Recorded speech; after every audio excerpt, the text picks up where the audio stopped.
ధనుసు రాశి వారు చైత్రమాస అమావాస్య సందర్భంగా ఎలాంటి విధి విధానాలు పాటించాలో ఈ వీడియోలో సవివరంగా సంపూర్ణంగా తెలుసుకుందాం. ధనుసు రాశిలో ఏ నక్షత్రాలు వస్తనగా మూలా నక్షత్రంలోని 4 పాదాలు, పూర్వాషాఢ నక్షత్రంలోని 4 పాదాలు, ఉత్తరాషాఢ నక్షత్రంలోని 1 పాదం కలిపితే ధనుసు రాశి అవడం జరుగుతుంది. చాలామందికి పుట్టినటువంటి కాల సమయంలో డేటా బర్త్లు లేనటువంటి కారణం వలన పేరు యొక్క మొదటి అక్షరాన్ని అనుసరిస్తూ రాశిని తెలుసుకునే ప్రయత్నం చేద్దాం. ఏ, యో, బా, బి, బు, ధ, బా, డ, బే అక్షరాల వారందరూ ధనుసు రాశి జాతకులే. ధనుసు రాశికి అధిపతి దేవగురు బృహస్పతి.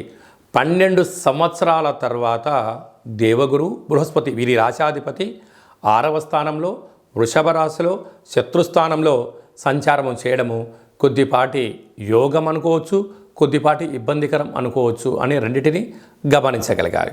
అలాగనే వీళ్ళకు తృతీయంలో శని భగవాను సుక్షత్రకారకుడు, అర్ధాస్తమ కుజుడు బుధుడు రాహు సంచార స్థితి ఉండడం ఒకవైపు కుజదోష ప్రభావంగా పరిగణించే పరిస్థితి ఉంటుంది.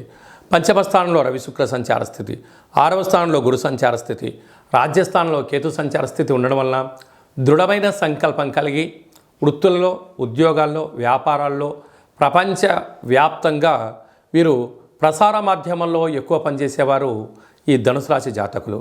ఏదైనా ఒక విషయాన్ని అందరికన్నా మొట్టమొదట తెలుసుకోవాలని, న్యూస్ అనగానే ఈస్ట్ వెస్ట్ నార్త్ సౌత్ అంటే ప్రపంచంలో నలుమూలల ప్రతి ఒక్క అంశాన్ని తెలుసుకోవాలి అనే వీరి యొక్క జిజ్ఞాస ఉంటుంది. వీరికి అన్ని కళల యందు ప్రావీణ్యత ఉంటుంది.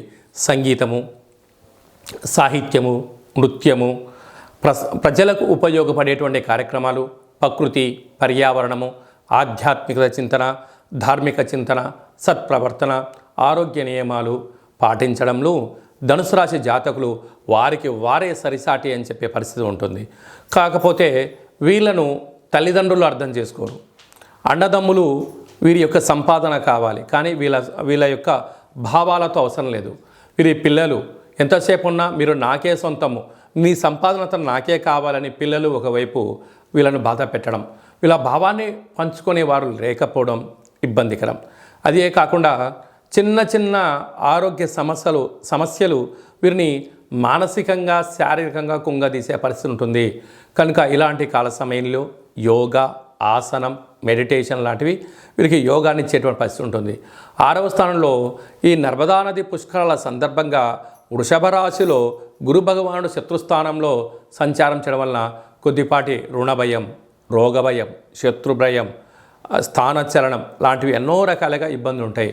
కనుక మౌనంగా ఉంటూ, ధ్యానంగా ఉంటూ మీ మనస్సు ఏదైతే చెప్తుందో దాన్ని పాటించగలిగినట్లయితే అన్నింటా విజయం మీ సొంతమవుతుంది. సాఫ్ట్వేర్ ఉద్యోగస్తులు, హార్డ్వేర్ ఉద్యోగస్తులు, సినిమా రంగంలో ఉండబడిన వారు, ప్రచురణ రంగం, electronic media, print media, YouTube, వాట్సాప్లో పనిచేసే వారందరూ కూడా ఎంతో జాగ్రత్త అవసరమని చెప్పి గమనించాలి.